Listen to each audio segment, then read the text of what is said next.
Hi friends, welcome to Ganga Academy. आज मैं आप सबके सामने एक महत्वपूर्ण विषय पर चर्चा लेके आया हूं।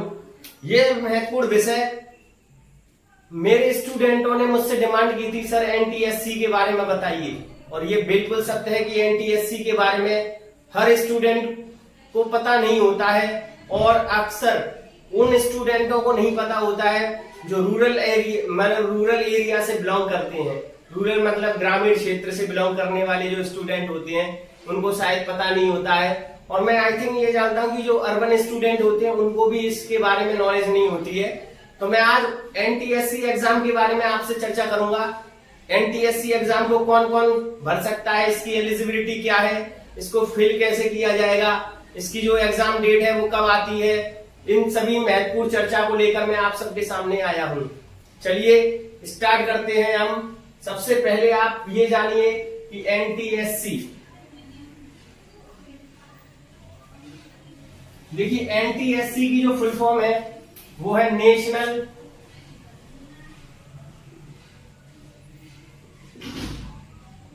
टैलेंट सर्च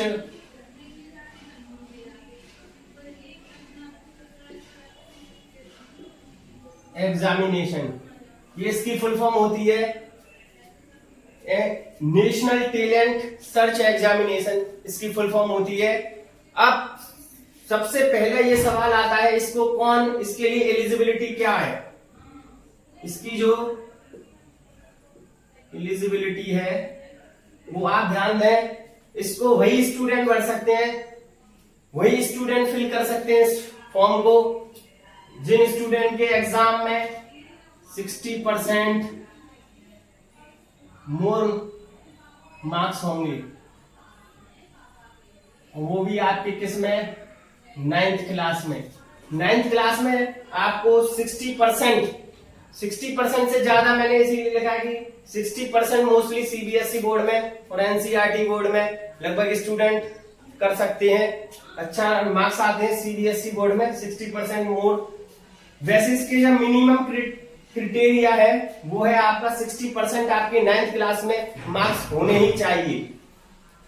अब इसको अप्लाई कौन कौन कर सकता है, इसको अप्लाई, इसको फिल कर सकता है हुज कैंडिडेट फिल।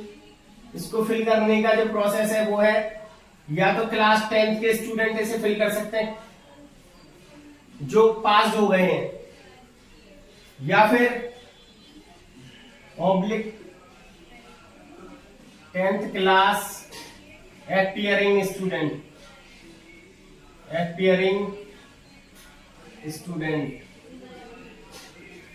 जो स्टूडेंट क्लास 10th के या तो इस बार एग्जाम दे रहे हैं या फिर जो पास हो गए हैं वो इस फॉर्म को भर सकते हैं। बट आपको यहां पर ये ध्यान रखना है कि 9th क्लास में उनके मार्क्स 60% ही होने चाहिए। इसके बाद हमारा जो नेक्स्ट आता है, एलिजिबिलिटी को जान लिया, इसे फिल कौन कर सकता है, क्लास 10th के स्टूडेंट या क्लास 10th जो स्टूडेंट अपियरिंग है। दूसरा हमारा अब इसके बाद आता है, दूसरे पॉइंट पर हम चलेंगे, इसके जो एग्जाम जो डेट रहती है या आपकी जो डेट होने वाली है, इसी रिसेंटली मैं बता रहा हूं, रिसेंटली में मैंने जो ऑब्जर्व किया है इसके जो फॉर्म है वो आपके सितंबर 2021 में फिल होंगी। सितंबर 2021 में आपके फॉर्म फिल होंगे और फिल होने के बाद ये आपकी जो एग्जाम है, आपका जो एग्जाम है वो नवंबर 2021 में हो जाएगा। इसके बाद इसका जो रिजल्ट डेट रहती है, इसकी जो रिजल्ट डेट है फरवरी 2021।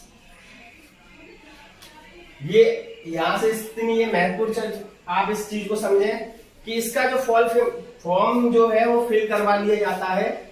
सितंबर 2021 से आपके फॉर्म भरने स्टार्ट हो जाएंगे और ये वेबसाइट पर स्टार्ट होंगी, गवर्नमेंट की वेबसाइट होगी। या तो वो आप स्कूल से भी पता कर सकते हैं कि जो एफिलिएटेड अच्छे स्कूल होते हैं वो खुद ही फिल करा देते हैं स्टूडेंट की, बट कुछ स्टूडेंट मतलब कुछ ऐसे स्कूल्स होते हैं जिनको शायद इसके बारे में नहीं पता होता है और शायद वो स्टूडेंट को बता नहीं पाते हैं इसके बारे में। तो यहाँ से आपको ये ध्यान रखना है कि इसके जो फॉर्म है वो सितंबर 2021 में फिल की डेट है और नवंबर 2021 में इसका एग्जाम है और रिजल्ट जनवरी और फरवरी 2021 तक आपका 22 में आएगा, जनवरी फरवरी 2022 मतलब जनवरी फरवरी तक इसका आपका रिजल्ट आ जाएगा। चलिए आगे चर्चा करते हैं इसका जो एग्जाम का पैटर्न है वो क्या है। इसका जो एग्जाम का पैटर्न है, इसका जो एग्जाम है, एग्जाम पैटर्न भी समझे थोड़ा। एग्जाम पैटर्न क्या है इसका, देखिए इसका जो एग्जाम पैटर्न है वो 2 लेवलों पे होता है इसका एग्जाम। एक स्टेज फर्स्ट, एक स्टेज सेकंड। स्टेज 1 में भी आपके ये 2 पेपर होते हैं, एक होता है मैट, एक होता है सेट। इसमें भी 2 पेपर होते हैं, मैट और सेट। इसके भी 2 एग्जाम होते हैं आपके। ये जो होता है सबसे पहले आपको first exam, first stage qualify करनी पड़ती है, जो होती है आपकी स्टेट लेवल। ये स्टेट लेवल की होती है, ये स्टेट लेवल है। यहां से जब आप स्टेट लेवल क्वालिफाई कर जाएंगे तो आपका जो स्टेज सेकंड लेवल आ जाएगा। स्टेज सेकंड लेवल में भी आपके 2 एग्जाम होंगे। अब ये जो एग्जाम होते हैं ये भी 100 मार्क्स का होता है, ये भी 100 मार्क्स का होता है। अब ये 100 मार्क्स का ये जो एग्जाम है आपका, इसके लिए आपको 120 मिनट्स मिलेंगी, 120 मिनट इसमें और 120 मिनट्स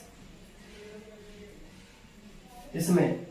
टोटल आपका ये जो पेपर है 4 आवर्स का होगा, 2-2 घंटे का एग्जाम होगा। 1 घंटे का आपको इसमें समय मिलेगा लंच वगैरह के लिए।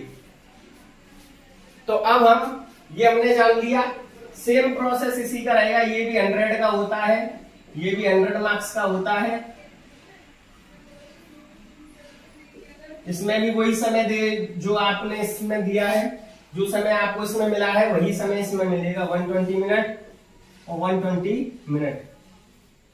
अब हम इसके बारे में चर्चा करेंगे कि ये सेट और मैट क्या चीज है। मैट और सेट में आपको कैसे क्या चीज, कौन से सब्जेक्ट आपको आएंगे इसमें, कैसे आपको मतलब इसको मतलब कैसे तैयारी करें।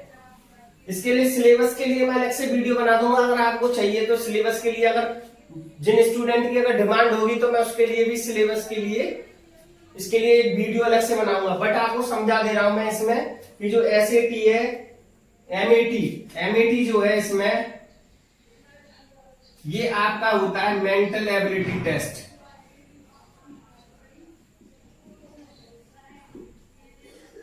और ये होता है सेट, जो होता है आपका जो SAT है वो सोलिस्टिक एबिलिटी टेस्ट, सोलिस्टिक एबिलिटी टेस्ट होता है।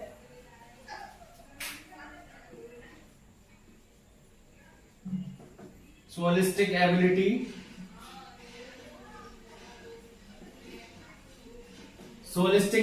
टेस्ट होता है ये। इस टेस्ट में मेंटल एबिलिटी टेस्ट जो है आपका, इसमें मेंटल एबिलिटी टेस्ट में आपके कुछ ज्यादा नहीं, रीजनिंग आती है आपकी। इसमें रीजनिंग में वर्बल और नॉन वर्बल का मीन्स आपको पिक्चर्स दे दी जाएंगी और उस पिक्चर्स में आपको पेपर को सोल्व करना है। पिक्चर में कि आपको 3 पिक्चर दे देगा, बताइए कि नेक्स्ट पैटर्न इसका क्या होगा। इस तरीके से आपसे पूछे जाएंगे। कुछ न्यूमेरिकल एबिलिटी वाले टेस्ट भी दे दिए जाते हैं, बट इसके लिए मैं जो सिलेबस है वो उसके लिए वीडियो अलग से बनाऊंगा, क्योंकि तो इसमें नहीं हो पाएगा। बस केवल मैं आज आपको NTSC के बारे में पूरा परफॉर्मा बता रहा हूं। इसके बेनिफिट क्या है वो भी आपको बताऊंगा कि जो NTSC है उसमें बेनिफिट क्या है। इसके बाद जो SAT है आपका,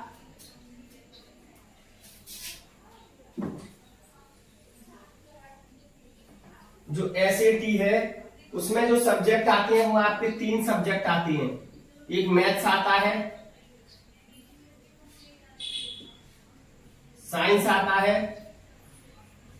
और एक आता है आपका SST। ये आपका 40 मार्क्स का, ये भी आपका 40 मार्क्स का, और ये आपकी जो मैथ आती है वो आती है 20 मार्क्स की। ये आपका पैटर्न होता है इस पेपर का। ऐसे सेम इस पेपर में लेवल होता है, थोड़ा सा लेवल टफ हो जाता है, बस यही प्रोसेस है इसकी। अब हम इसके जो बेनिफिट्स हैं उसके बारे में डिस्कस करेंगे।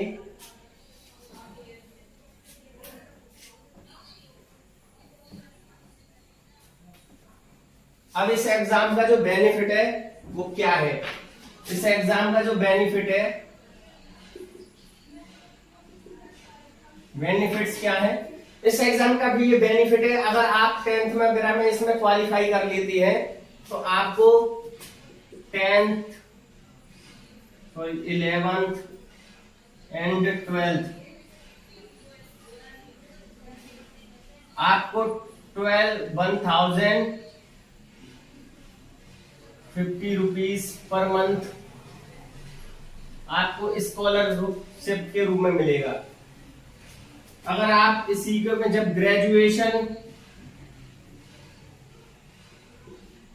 या कोई भी डिप्लोमा करते हैं, इसके लिए आपको 2000 पर मंथ गवर्नमेंट की तरफ से मिलेगा आपको एक स्कॉलरशिप के रूप में। तो ये है आपका NTSC एग्जाम के बारे में। मैंने आज आपको पूरी इसके बारे में जानकारी दी। अगर आपको समझ में आता है तो हमारी कमेंट बॉक्स में अवश्य बताएं कि क्या आपको NTSC एग्जाम के बारे में प्रॉपर रूप से समझ में आया या नहीं आया। बट सिलेबस के लिए और इसकी जो तैयारी है कैसे करें, उसके लिए मैं अलग से वीडियो बनाऊंगा। जब अगर कुछ ज्यादा स्टूडेंट की डिमांड होगी तभी मैं इस वीडियो को बनाऊंगा। वैसे मैंने NTSC क्या है, इसके जो एग्जाम क्या है, इसके बारे में चर्चा के लिए काफी स्टूडेंट ने मुझसे बोला। ये रियलिटी है कि NTSC के बारे में शायद ही मोस्टली 10% स्टूडेंटों को ही पता होगा।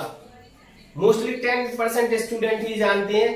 और मैं तो ये कहता हूं आपको अभी से ही कंपटीशन में आना चाहिए। ये आपका फर्स्ट लेवल यहां से स्टार्ट। यदि आप अगर यहीं से कंपटीशन स्टार्ट करते हैं तो मैं गारंटी ले रहा हूं आप कहीं ना कहीं फ्यूचर में आने वाले समय में जल्द ही आप कहीं ना कहीं गवर्नमेंट जॉब पर होंगे या कोई अच्छी जॉब पर होंगे और आपका फ्यूचर ब्राइट होगा। तो हमारी वीडियो अगर आपको पसंद आई हो तो उसे लाइक करिए, ज्यादा से ज्यादा शेयर करिए और सभी स्टूडेंटों का भला हो। और उन सभी स्टूडेंट को ये वीडियो पहुंचाइए जिन स्टूडेंटों को इसकी जरूरत है। Thank you for Ganga academy.